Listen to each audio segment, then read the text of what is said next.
وخت ورته چې موږ لاړ شو نو په هر ضلع کې په هر تحصیل کې د ملي رهبر جناب آفتاب احمد خان شیرپا څه نه څه کارنامه څه نه څه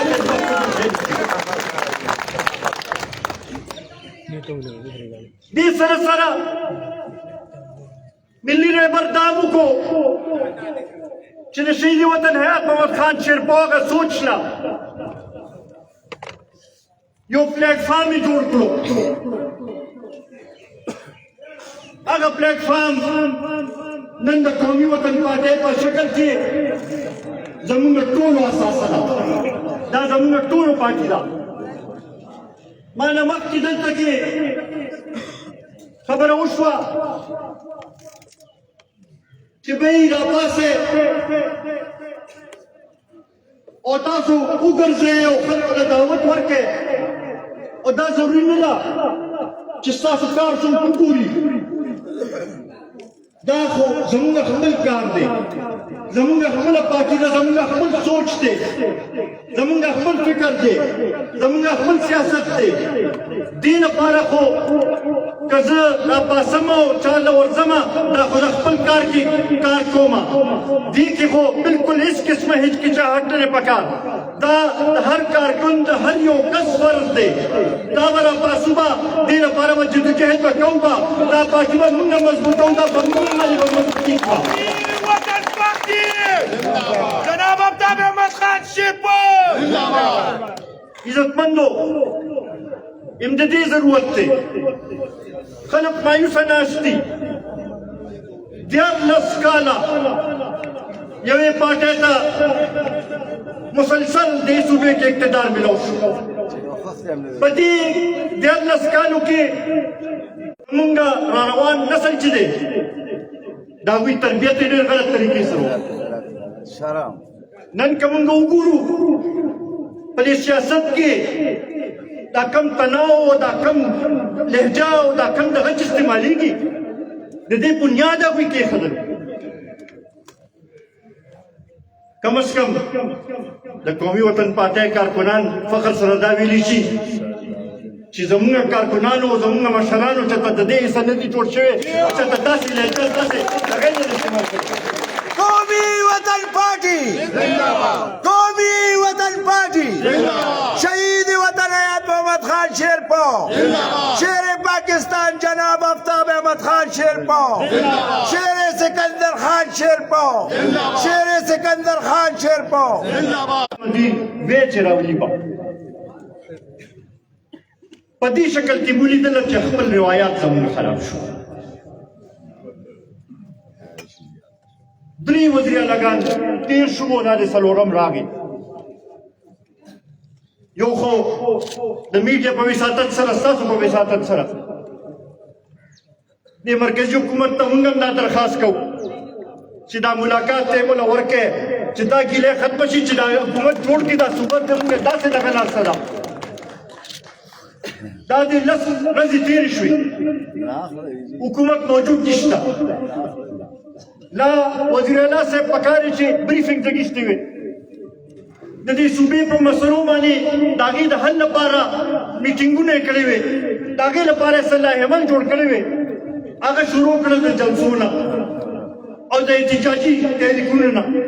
احتجاج خو تاسو د 14 کالو نه امدا پښتانه تاسو استعمالوی لګي او د څه مقصد لپاره مونږ خو د هغې مقصد باندې پوه نه شو مونږ خو ونه لیدل چې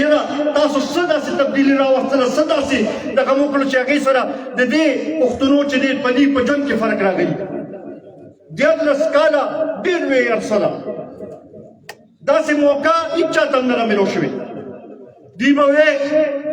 چې مونږ ته چاته موقع نه ده میلو شوې نورو پارټو ته موقع میلو شوې ده او مونږ له موقع راکړئ نن دې مونږ 14 کاله پس ته تپوس کوو چې تاسو ته خو موقع میلو شوه 14 کاله مسلسل موقع میلو شوه نن ولې زما پښتانه چې دی داسې حالت کې ناست دي نن ولې د پښتنو وینه تویږي نن ولې دلته کې امن نشته نن ولې پښتنو بچو ته د تعلیم سہولت نشته نن ولې د پښتنو ته د صحت سهولتونه نشته نن ولې د سکرو صفا اوبو سهولت نشته نن ولې زما زمیندار چې دی هغه داسې ناست دی د هغوی څوک تپوس والا نشته د هغوی مسایل کې رس تر رسه اضافه کېږي لګیا ده نن ولې زما د میندو خویندو چې دی د هغوی چې دی ژوند کې فرق رانغی هغوی په مشکلاتو کې اضافه شوې ده نن ولې دلته کې ناست دا ځوانان چې دي بې روزګاره ګرځي لګیا دي 14 کاله 14 کاله سبق ووایي ډګري واخلي په دې سوچ سره چې یاره مونږ ته به روزګار میلاویږي او 14 کاله پس ته ورته دا بیا پته ولګي چې کله د نوکرۍ لپاره اپلای وکړي نو ورته وایي چې یاره دې کې خو د قائد اعظم بابا نه بغیر چې دی چاته به دا دغه نه میلاویږي داسې دا وکړه داسې دا وکړه تاسو ټول د دې خبرې ګواهی کړه دې خو یې کرپشن به ختموو او کرپشن چې په دې دور کې چې څومره سیوا شو زما خیال دی داسې ریکارډ چې د کرپشن موږ نه وو کتلی داسې دا وکړه نن ادارې چې دی مفلوجې شوې نن د حکومت نومې شی چې دی موجود نشته نن هغه سکولونه هغه کالجونه چې هغه د غریبانو لپاره جوړ شوي په دې سوچ سره جوړ شوي چې هغه بچو ته چې چا د مور پلار سره وسایل نه وي د هغوی لپاره د تعلیم سهولت نه وي چې هغوی ته د سرکاري سکول کې به مفت تعلیم به میلاویږي به نن هغه سکولونه نن هغه کالجونه چې دي هغه پرایویټایز کېږي لګیا دي شرم خبره دا وکړه ده نن هغه هسپتالونه چې هغه د غریبانو لپاره جوړ شو د غریبانو د علاج لپاره جوړ شو نن هغه هسپتالونه پرایویټایز کېږي آیا دا د شرم خبره نه ده که ستاسو خیال وي نو نن 14-15 کاله مخکې په لاهور کې ډینګي راغلی وه او دې عمران خان به جلسې کولې او هر ځای کې به یې ویل چې یاره شهباز شریف سره د دې یو علاج نشته و دا چې دی دا د دې علاج وباسل پکار دی او دې چونکې کرپټ دی نو دې د دې شي طرف ته توجه نه ورکوي د عوامو طرف ته توجه نه ورکوي نن ته موږ دا تپوس کوو چې دا ډنګي خو خیبر پښتونخوا کې ډېره زیاته شوه زموږ په دې چارسده کې ډېره زیاته شوه په پیښور کې ډېره زیاته شوه نن د دې ذمېدار څوک دی د دې ذمېدار امدا پي ټي آی حکومت دی او دا ناهیله حکمرانان دي نن چې موږ وګورو چې کومې ادارې ته لاړ شو نو د مسایلو شکایت نن همدغه وجه ده چې پښتانه ډېر مایوسه ناست دي او د هغې مایوسۍ تاسو دې نه هم اندازو لګوئ چې دا بله ورځ په چارسده کې کومه جلسه وشوه صوبایي حکومت وي 15 MPA-ګان وي 2 MNA-ګان وي او د صوبایي حکومت مکمل وسایل وي نو په هغې کې به بیا داسې جلسه کېږي بیا خو پکار چې د لکونو په تعداد کې جلسه شوې دغې نه اندازه کېږي چې د دې خپل کارکنان هم چې مایوسه ناست دي اوس دا د دې طرف ته اشاره ده چې پښتانه دې ته ناست دي چې څوک به راځي او زموږ اواز به جوړېږي ستاسو په وساطت سره ستاسو په وساطت سره زه ټولو پښتنو له هم دا پیغام ورکول غواړم خو تاسو ته مې یو درخواست دی دا پیغام به لږ تاسو به هم رسوئ خلکو چې راځئ ملي رهبر جناب آفتاب احمد خان شیرپور لاس مضبوطو د هغه په شا ودرېږو او بیا تاسو وګورئ چې د پښتنو څنګه ترقي کېږي دلته کې څنګه خلکو ته روزګار میلاویږي دلته کې څنګه سړکونه جوړېږي څنګه هسپتالونه جوړېږي څنګه ګیس راځي څنګه نور داسې ترقیاتي کالجونه جوړېږي دا یو عمل شروع کېږي دغې لپاره بیا دغه ځای کې مخامخ ته ناست کم ځوانان چې دي دوی ته وایم چې تقریبا 14 کاله دا هغه که تاسو وګورئ چې 14 کاله مخکې څوک په اتم و نهم کې وو څوک په پنځم شپږم کې وو هغه نن دې ایست راغلي دي چې هغوی روزګار غواړي لګیا دي هغوی ته دا ویل غواړم چې نن نه څو کاله مخکې دلته داسې دور و چې ملي رهبر جناب آفتاب احمد خان شیرپور په وخت کې دا نوکرې چې دا په زرګونو په تعداد کې خلکو ته ملاوېدې به بغیر سلالت ملاوېدې چې که بیا داسې دور تاسو غواړئ نو بیا راپاسې دا ځوانان چې دي دا به زمونږ مټې جوړېږي به دا به زمونږ مټې به جوړېږي به او انشاءالله بیا تاسو ګورئ زه ستاسو په وساتل سره خپل میندو خویندو ته هم دا وایم ځکه چې که دا دوه درې ځله موږ وکتل نو زنانو زیات زور پیچې له ورکړی دی زه هغوی ته دا وایم چې ستاسو په ژوند کې څه فرق راغلی څه وکړل دې تحریک انصاف دیارلس کاله موقع خو زما خیال دی دې نه سوا به نور څه دغه به وکړي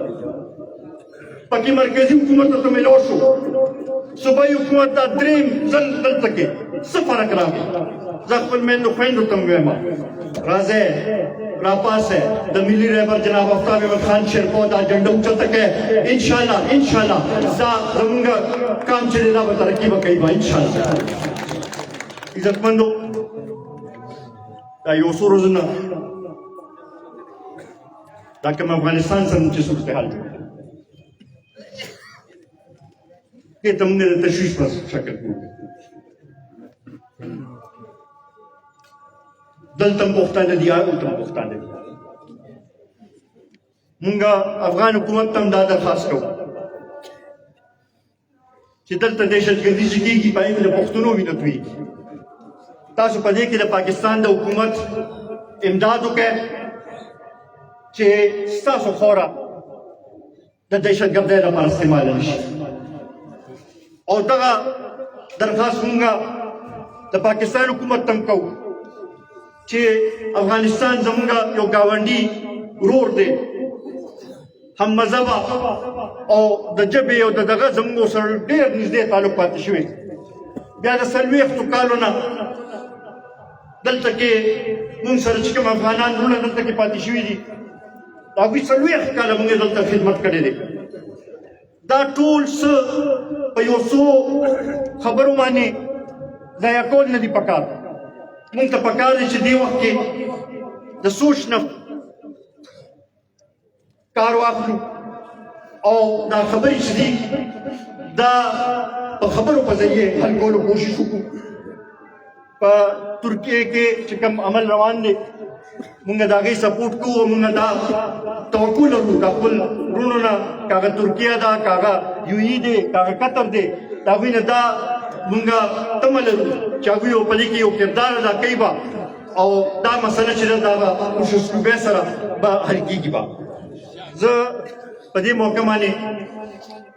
ستاسو ټولو ډېر زیات مشکور یم نن چې کوم ګڼ تعداد کې تاسو راغلی دا کوم جوش او مینه او جذبه تاسو وښیله زه په دې باندې تاسو نه معذرت هم غواړم چې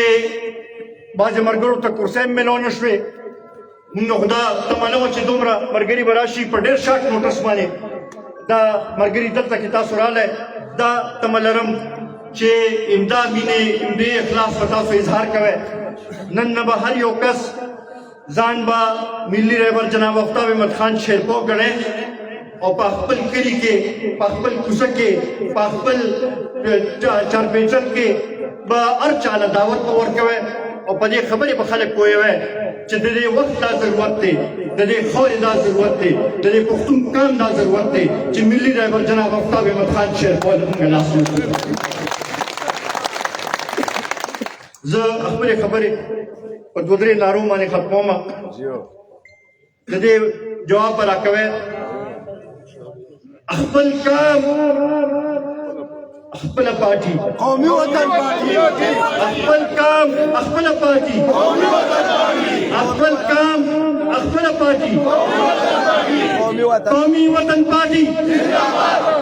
ملي رهبر جناب آفتاب احمد خان شیرپو شهید وطن حیات محمد خان شیرپو کارکنان قومي وطن پارټي ډېره مهرباني